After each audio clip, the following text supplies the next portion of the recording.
ലോകം പുതിയ സാങ്കേതിക വിദ്യകൾ കണ്ടുപിടിക്കുന്ന സമയത്ത് തന്നെ കേരളത്തിലേക്ക് അത് എത്തുന്നു എന്നുള്ളതാണ് ഏറ്റവും ഒരുപാടുണ്ട്. അപ്പോ അതിന്റെയൊക്കെ സാങ്കേതിക വിദ്യകൾ നമ്മളും കൂടി സ്വായത്തമാക്കുന്നു. അപ്പോൾ ബിജിൻ പറഞ്ഞ വളരെ പ്രധാനപ്പെട്ട കാര്യമാണ്. കാരണം നമ്മൾ ഇന്നത്തെ മാത്രം വികസനമല്ല നമ്മൾ അതിന്റെ സാധ്യതകളല്ല തേടുന്നത്, നാളുകളിലേക്ക് കൂടി, നാളത്തെ തലമുറയ്ക്ക് കൂടി പ്രയോജനപ്പെടുന്ന രീതിയിൽ ഈ സാങ്കേതിക വിദ്യകളെ എങ്ങനെ പ്രയോജനപ്പെടുത്താൻ കഴിയുമെന്നാണ് നമ്മൾ അന്വേഷിക്കുന്നത്. ഇതാ എത്രയോ പ്രേക്ഷകർ എഴുതുന്ന ഒരുപാട് കാര്യങ്ങളുണ്ട് ബിജിൻ. ഇത് അർച്ചന പറയുന്നൊരു കാര്യമുണ്ട്, വികസനത്തിന്റെ പുതുവഴിയാണ് AI കോൺക്ലേവ്. ബിലാൽ എന്ന് പറയുന്ന പ്രേക്ഷകൻ പറയുന്നു, അദ്ദേഹം വിഴിഞ്ഞത്തേക്ക് വന്നുകൊണ്ടിരിക്കുകയാണ്, ഏതോ നാട്ടിൽ നിന്ന് ട്രെയിനിലാണെന്നാണ് പറയുന്നത്. സമയമുണ്ട്, അതെ സമയമുണ്ട്, 2 മണിക്കൂറുണ്ട്, വേഗം ട്രെയിൻ ഓടിച്ച് ഇങ്ങോട്ട് വരാൻ പറ. അതുപോലെ തന്നെ ഇതാ വിനയകുമാർ പറയുന്നു, നമ്മുടെ കേരളയിലൊക്കെ ഉണ്ടായിരുന്നെങ്കിൽ വിനയകുമാർ അതിനെക്കുറിച്ചാണ് പറയുന്നത്. കേരളയിൽ യാഥാർത്ഥ്യമാകുമ്പോൾ ഏറ്റവും കൂടുതൽ മഞ്ഞക്കുറ്റി പറിച്ചെറിയാൻ നേതൃത്വം നൽകിയ നേതാവിന്റെ പേര് തന്നെ ഇടാൻ വേണ്ടിയുള്ള സമര കോലാഹലങ്ങളും നമുക്ക് കാണേണ്ടി വരും.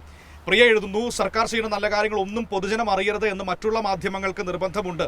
അതിനെതിരെയല്ല ഞങ്ങൾ ഇവിടെ നിൽക്കുന്നത്, എല്ലാ ജനങ്ങളെ അറിയിക്കാൻ വേണ്ടി തന്നെയാണ് ഞങ്ങൾ ഇവിടെ നിൽക്കുന്നത്. പ്രിയ, അതിൽ ആശങ്ക വേണ്ട. നമ്മുടെ അടുത്ത വാർത്തയായി നമുക്ക് അത് നൽകാൻ കഴിയുമെന്നാണ് വിചാരിക്കുന്നത്. നമ്മൾ ഈ KSU കാരനെ ആക്രമിച്ചു എന്നൊക്കെ പറഞ്ഞ കാര്യവട്ടം ക്യാമ്പസിലൊരു വലിയ വിഷയമുണ്ടായിരുന്നല്ലോ. ആദ്യമായി അവിടുത്തെ SFI പ്രവർത്തകരെ അതിന്റെ ഒരു വീഡിയോ എനിക്ക് അയച്ചു തരുന്നു.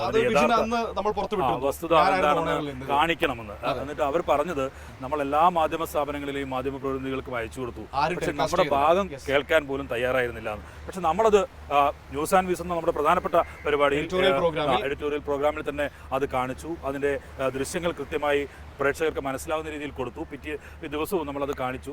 അതിനുശേഷമാണ് പിന്നീട് ഇന്റേണൽ കമ്മിറ്റിയുടെ റിപ്പോർട്ട് ഉൾപ്പെടെ വരുന്നത്. അങ്ങനെ ഒരു ആൾക്ക് മർദ്ദനമേ ഏറ്റിട്ടില്ല. അതാ ദൃശ്യങ്ങൾ കാണുമ്പോൾ തന്നെ മനസ്സിലാകുന്നുണ്ട്. സാൻജോസ് എന്ന് പറയുന്ന കേസിന്റെ നേതാവ് വളരെ സ്മൂത്തായി ഇറങ്ങി വരികയും അദ്ദേഹത്തിന് ഈ പറയുന്ന പോലെ ഗ്രില്ലിനൊക്കെ പിടിച്ചിടിപ്പിച്ചാൽ നെറ്റിയിലെങ്കിലും പാടെങ്കിലും കാണണ്ടേ, അതുപോലും ഇല്ലാതെ വരുന്നതൊക്കെ നമ്മൾ കാണുന്നുണ്ടായിരുന്നു. പ്രിയപ്പെട്ട പ്രേക്ഷകരെ, ഞാൻ നിങ്ങളിലേക്ക് തന്നെയാണ്. രാജൻ പറയുന്നു നിശ്ചയദാർഢ്യം അതിന്റെ പുതിയ വാക്ക്, അതാണ് പിണറായി എന്ന് പറയുന്നു. അപ്പോൾ ലൈസാമ എഴുതുന്നു, ഇപ്പോഴാണ് വിഴിഞ്ഞം യഥാർത്ഥ വിഴിഞ്ഞമായത്, അതിൽ നമുക്ക് അഭിമാനിക്കാം.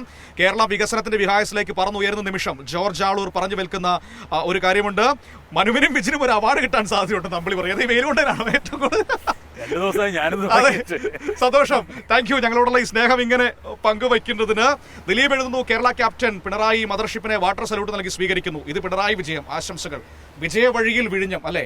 അതിൽ രണ്ടുണ്ട്, വിഴിഞ്ഞം എന്ന തുറമുഖത്തിന്റെ വിജയം, അതോടൊപ്പം തന്നെ പിണറായി വിജയൻ എന്ന മുഖ്യമന്ത്രിയുടെ ഇതിൽ സ്വീകരിച്ച ആ നിശ്ചയദാർഢ്യത്തിന്റെ വിജയം. അങ്ങനെ കൂടി നമ്മൾ അതിനെ കാണേണ്ടി വരുമെന്നതാണ് ഏറ്റവും പ്രധാനപ്പെട്ട മറ്റൊരു കാര്യം. ഒപ്പം ഇതാ സാധാരണക്കാരായ ഒരുപാട് ജനങ്ങളുടെ ത്യാഗത്തിന്റെ കൂടി സാക്ഷാത്കാരമാണ് വിഴിഞ്ഞം പോർട്ട്. തീർച്ചയായും അത് വളരെ പ്രധാനപ്പെട്ടതാണ്. ജോർജ് ആളൂരാണ് അത് എഴുതുന്നത്. നേരത്തെ ആ ചേട്ടന്റെ വാക്കുകളുടെ പിൻപറ്റിയാണ് അദ്ദേഹം അത് പറയുന്നത്. എത്രയോ മനുഷ്യർ അവരുടെ സാധാരണക്കാരുടെ പിന്തുണയും അവരുടെ ഒരു സഹനവും ഒക്കെ ഇല്ലെങ്കിൽ നമുക്ക് ഇത്തരത്തിലുള്ള ഒരു പദ്ധതി യാഥാർത്ഥ്യമാകും. ഭാവി തലമുറയ്ക്ക് വേണ്ടി അവർ നടത്തുന്ന ഒരു സഹനം എന്നൊക്കെ പറയുന്നത് ചെറുതല്ല. അവരുടെ വീട് നഷ്ടപ്പെടുന്നു, പക്ഷേ സാമ്പത്തികമായ സഹായമൊക്കെ ലഭിക്കുന്നുണ്ടെങ്കിലും അവർ കാലങ്ങളായി ജീവിച്ച സ്ഥലങ്ങൾ ഒക്കെ വിട്ടുപോകേണ്ട അവസ്ഥ വരുന്നു. പക്ഷേ അവർ ഈ നാളേക്ക് വേണ്ടി അതൊക്കെ മാറ്റിവെക്കുകയാണെന്നുള്ളതാണ്, നാടിന് വേണ്ടി മാറ്റിവെക്കുന്നു എന്നതാണ് അതിന്റെ ഏറ്റവും പ്രധാനപ്പെട്ട കാര്യം. ഗുഡ് മോർണിംഗ് ഒരുപാട് ആളുകൾ പറയുന്നു, ഞാൻ വായിക്കാത്തത് മറ്റ് കമന്റുകൾ വായിക്കുന്നത് കൊണ്ടാണ്. സർജൻ പറയുന്നു, ജനം നാടിന്റെ വികസനത്തിനൊപ്പം നിൽക്കണം, വരുന്ന തലമുറയ്ക്ക് വേണ്ടി, അല്ലാതെ കുറ്റിപ്പറിക്കാൻ വികസന വിരോധികളുടെ കൂടെ നിൽക്കരുത് എന്ന് കൃത്യമായൊരു രാഷ്ട്രീയ വിമർശനം. വന്ദേ ഭാരതാണ് വേണ്ടതെന്ന് BJP അധ്യക്ഷനൊക്കെ പറഞ്ഞു. അന്ന് ഭീമരുദ്രൻ കേന്ദ്രമന്ത്രിയായിരുന്നു, അത് പറഞ്ഞു വന്ദേ ഭാരത് ഉണ്ടല്ലോ, വന്ദേ ഭാരതിന്റെ സമയം മാറി, അത് ലേറ്റ് ആയി തുടങ്ങി.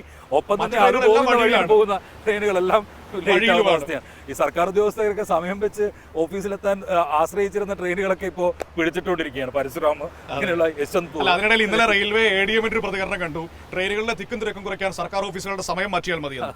ഭാഗ്യം കൊണ്ട് സർക്കാർ ഓഫീസിലേക്ക് ആരും വരരുത് എന്ന് പുള്ളി പറഞ്ഞില്ല. അപ്പോൾ അങ്ങനെ ഒരു സാധനമുണ്ട്.